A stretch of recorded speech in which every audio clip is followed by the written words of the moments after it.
सुप्रभात। गुरु की बात मानना, गुरु की बात मानना। गुरु कृपा अथवा संत कृपा का विशेष महात्म्य है। भगवान की कृपा से जीव को मनुष्य शरीर मिलता है और गुरु कृपा से भगवान मिलते हैं। लोग समझते हैं कि जब हम गुरु बनाएंगे तब वे कृपा करेंगे, परंतु ये कोई महत्व की बात नहीं। अपने अपने बालकों का सभी पालन पोषण करते हैं, परंतु संत कृपा विलक्षण होती है। दीन दुखी को देखकर संत का हृदय द्रवित हो जाता है। संत सब पर कृपा करते हैं और परमात्मा तत्व का जिज्ञासु ही उस कृपा को ग्रहण करता है। जैसे प्यासा आदमी जल को ग्रहण करता है। वास्तव में अपने उद्धार की लगन जितनी तेज होती है, सत्य तत्व की जिज्ञासा उतनी अधिक होती है, तो उतना ही वह उस कृपा को अधिक ग्रहण करता है। सच्चे जिज्ञासु पर संत कृपा अथवा गुरु कृपा अपने आप होती है। गुरु कृपा होने पर फिर कुछ बाकी नहीं रह जाता, परंतु ऐसे गुरु बहुत दुर्लभ होते हैं। पारस से लोहा सोना बन जाता है, पर उस सोने में यह ताकत नहीं होती कि दूसरे लोहे को भी सोना बना दे। परंतु असली गुरु मिल जाए तो उसकी कृपा से शिष्य भी गुरु बन जाता है, महात्मा बन जाता है। ये गुरु कृपा की विलक्षणता है। गुरु कृपा 4 प्रकार से होती है: स्मरण से, दृष्टि से, शब्द से, स्पर्श से।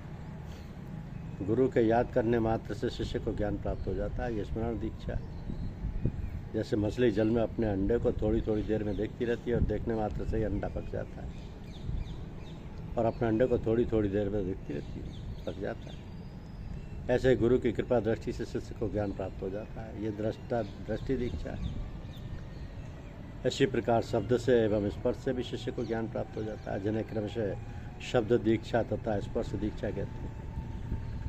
ईश्वर की कृपा से मानव शरीर मिलता है, जिसको पाकर जीव स्वर्ग अथवा नरक में जा सकता है तथा मुक्त भी हो सकता है। परंतु गुरु कृपा या संत कृपा से मनुष्य को स्वर्ग अथवा नरक नहीं मिलते, केवल मुक्ति ही मिलती है। गुरु बनाने से ही गुरु कृपा मिलती है, ऐसा नहीं है। बनावटी गुरु से कल्याण नहीं होता। जो सच्चे संत महात्मा होते हैं वो शिष्य बनाने पर ही कृपा करते हैं, ऐसी बात नहीं है। ऐसी बात नहीं है, वे स्वतः स्वाभाविक कृपा करते हैं।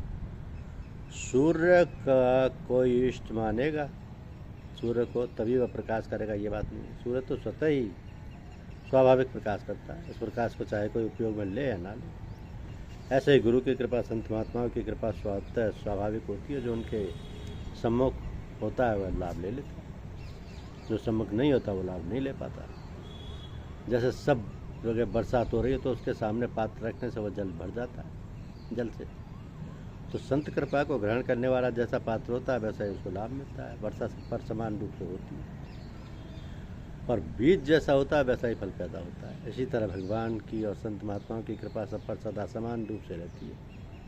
जो जैसा चाहे लाभ उठा सकता है। गुरु बनाने से कल्याण नहीं होता, बल्कि गुरु की बात मानने से कल्याण होता है। धन्यवाद।